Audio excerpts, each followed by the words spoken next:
Welcome you. Today, we're diving deep into the recent insights shared by Gary Keller. Yeah, and Keller isn't always the guy focused on the tiny execution details, right? Right.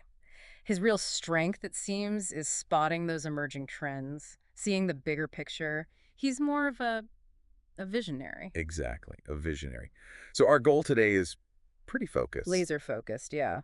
We want to pull out the key models and the systems he's really been talking about lately. The kind of stuff that can actually shift how you see things, maybe give you some immediate practical value. hmm We've been digging through the transcript of Andrea Wright's GK recap video, the one on YouTube, to get you the most impactful takeaways. And, one of the first things that really jumped out at me was Keller's point about millionaire versus billionaire mindsets. Well, yeah.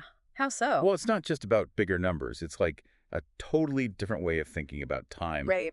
and resources. Okay. So Keller suggests, like, a millionaire might set a goal for, say, 1 to 3 years out. Standard then. But a billionaire looks at that same goal and thinks, okay, how much can I move the needle in the next 1 to 3 months? Wow. Okay. So it's about serious time compression. Yeah, compressing timelines, using relationships, Hmm. leveraging resources to just accelerate like crazy. And that whole mindset, that quick knowledge acquisition, fast implementation, that feels very relevant to what we want to focus on here, right? The actionable systems. Absolutely. And it's good to remember Keller's own story too. Right. He didn't exactly start wealthy. Not at all. He's talked about being in serious debt, personal struggles. I think he even mentioned sleeping on the floor at one point. Yeah, I remember hearing that. And when he went to therapy, maybe expecting some sympathy, Uh-huh. the therapist basically told him, look, your life outcomes, they're a result of your decisions. Oof. Correct. Yeah, but not about blame, more about agency, Hmm. personal choice. And that was apparently a huge turning point for him, realizing the power of his own decisions. It's such a foundational idea for everyone, isn't it? The better we get at making decisions, the better our outcomes are likely to be. Totally. And that idea of personal agency, it feeds right into how he looks at the current real estate market, which is, on everyone's mind. For sure. He calls the current situation, fewer deals, but higher average prices. He calls it a modern floor. A modern floor. Okay, what does he mean by that exactly? Well, the idea is like even with fewer sales, the higher prices keep the overall market value from dropping below a certain point, at least in the near term. Partly because, supply is still tight in a lot of places. Gotcha.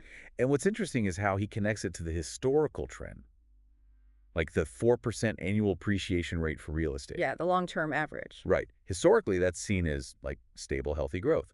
He says we're currently about 9.9% above that long-term trend line. Okay. So quite a bit above. Yeah. And he used this analogy like it would take about 2.5 years of basically zero appreciation just to get back to that baseline. Okay, let's unpack this modern floor and the market.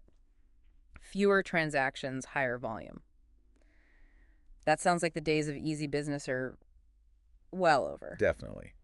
The gimme business, as he calls it, is drying up. That's a critical point he's making then. Absolutely. You can't just wait for deals anymore. Mm-hmm.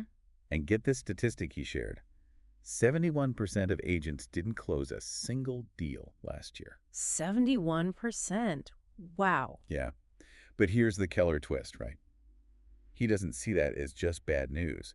He frames it as a huge opportunity How so? because it means you're really only actively competing with about 29% of all the licensed agents out there. Only 29%. That's actually surprisingly low.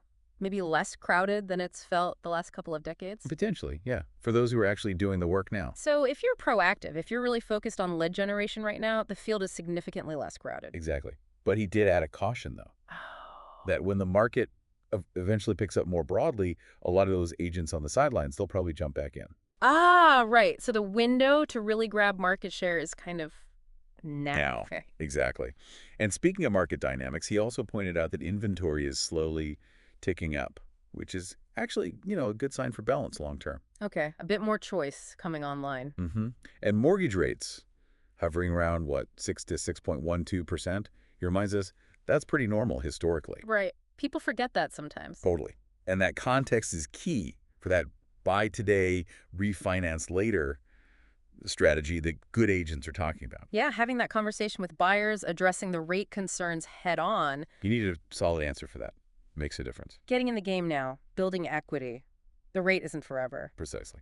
He also shared some interesting numbers on existing mortgages. Like, a lot are still under 5%, but the share of mortgages over 5% is creeping up as new loans happen at today's rates. Makes sense. But his really fundamental point, the one that cuts through all the economic noise, is why people actually move. It's not just about interest rates or inflation numbers. It's the big life stuff, right? New job, baby arrives, family changes. They major life events. Yeah. Those are the real drivers that keep people moving, pretty much regardless of the economic weather report. So when he talks about having a reality habit, it sounds like he means looking at all this data, these trends, but without the emotional baggage. Exactly that. Don't get caught up in good market or bad market talk. Yeah, see it objectively. Make your decisions based on what's actually happening, Yeah. not the stories someone's spinning about it. That reality habit is about being grounded in the facts. Okay. Grounding strategies in facts, not feelings or hype. That allows for more strategic moves. Precisely. It enables better action. Okay, let's pivot then to a really core theme for Keller, the power of systems. Ah, yes. Huge for him. He had some interesting stats here too, like the average number of signs per agent hasn't jumped up massively, Yeah. and maybe fewer agents left the business than people expected. Right. But then he draws this super clear line when it comes to income. And this is where systems become, like, non-negotiable in his view. He highlighted this massive income gap Between who? between agents who consistently lead generate, who might be earning, $300,000 GCI or even more. GCI being gross commission income, right? Before expenses. Right, exactly. $300 K plus GCI versus those who don't consistently lead gen, who might be down in the $20,000 to $40,000 range annually. Wow, that is a gigantic difference. Huge. And he also talks about these accidentally successful agents. Accidentally successful. Yeah, people who are just naturally great with people build rapport easily, Sure, we all know people like that. but they haven't put actual systems behind their business. So they're doing okay, but they're leaving a ton of potential on the table. Right, so the people skills are great, essential even, but they aren't enough on their own for scalable long-term success. You need the engine behind it. That's exactly it. That's where the leverage is. Keller is adamant that systems are just necessary. They're the key to unlocking your full potential and building something sustainable. And he shared that Nikki Miller quote too, which really hit home for me. Which one was that? You pay for everything. Either you pay for it with your time or you pay for it with money. Ah, yes. So good. It really makes you, the listener, think, doesn't it? Where are you spending your time? Could that time be freed up by investing money in a system or maybe support like a VA? Virtual assistants, yeah. Yeah. Are you spending hours on tasks a system or a VA could handle? Or are you investing strategically to free yourself up for the really high-value stuff like talking to clients, generating leads? It forces you to evaluate where your resources, time, and money are actually going, and if it aligns with your goals. Absolutely. And think about this in the context of the market shift. He mentioned the increasing trend of price drops on listings. Oh yeah, those numbers were interesting. What were they again? He said it went from like 9% of listings having price drops in January 23 Okay. to a projected 31% in January 25. 31%, that's a big jump. Huge. And that, he says, signals we're moving deeper into a skills market. Okay, a skills market, meaning as more sellers need price adjustments, the agent's skill in counseling them and having those tough conversations about price, that becomes critical. Absolutely critical for keeping the listing, first of all, and then actually getting it sold. So you need deep market knowledge, sharp pricing skills, and really strong communication. That's the skill set needed to win in this kind of shifting environment. But interestingly, he also shared that data point about agent usage. Oh, the 90% number. Yeah, around 90% of people still use a real estate agent to sell their home. That's always such a powerful statistic. It really is. And the reasons are pretty clear, right? Transactions are complex, there are legal risks. People still value professional help navigating that. Definitely. It's great social validation for the profession. Despite all the tech and iBuyers and stuff, that number stays high. It's a message worth sharing with your network. For sure. Now, switching gears slightly, but still related to effectiveness, Keller shared what he called a 3 a.m. takeaway. Okay, intrigue peaked. He said, I choose whether a problem is short-term or long-term by how I address it. Wow. Okay, unpack that. It's about personal control, right? Your mindset, your actions. They determine how long a challenge sticks around and how much impact it has. So it's not the problem itself necessarily, but your response to it, your agency in framing it. Exactly.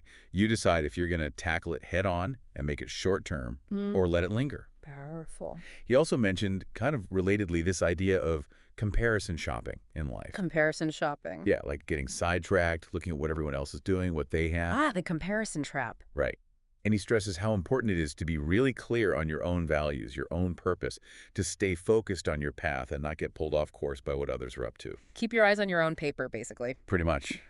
And he briefly touched on something called the theory of everyday resiliency. Everyday resiliency. Yeah, the idea that things like uh, belonging, perspective, acceptance, hope, and humor, these things help us get through tough, overwhelming times. Cultivating them makes us more resilient day to day. Those are definitely good things to cultivate for navigating, well, anything, but especially business ups and downs.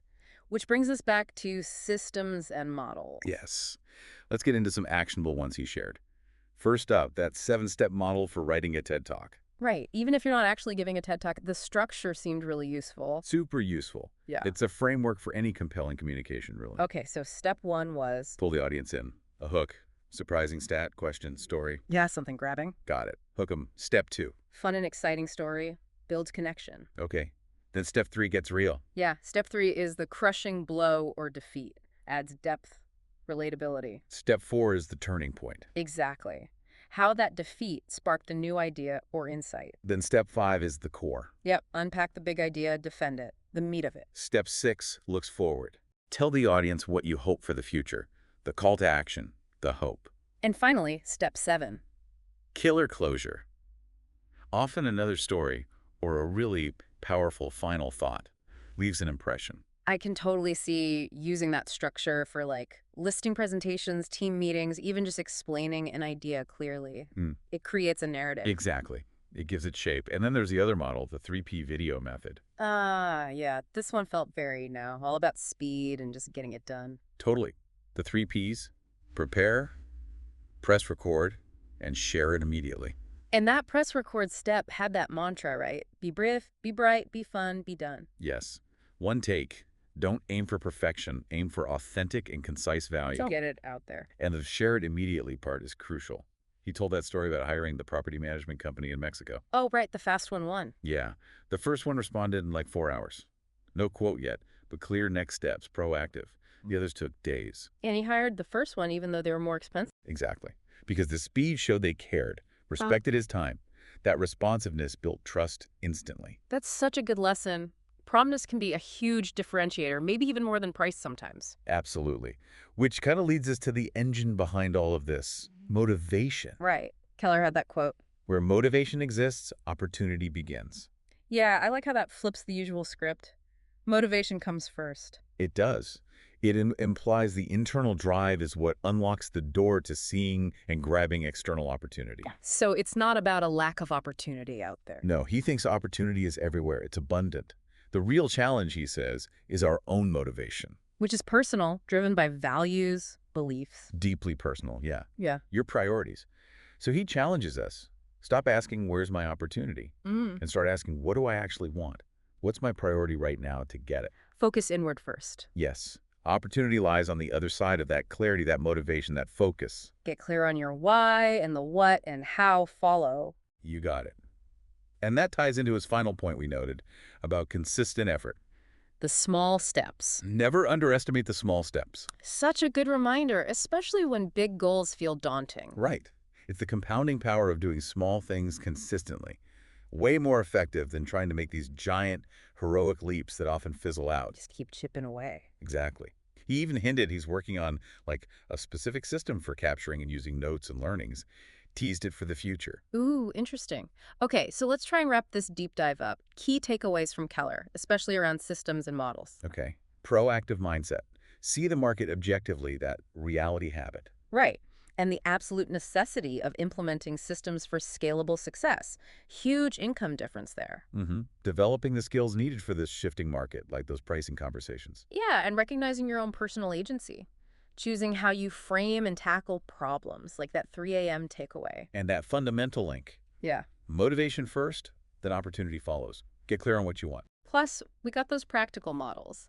The TED Talk structure for communication, the 3P video method for quick, authentic content.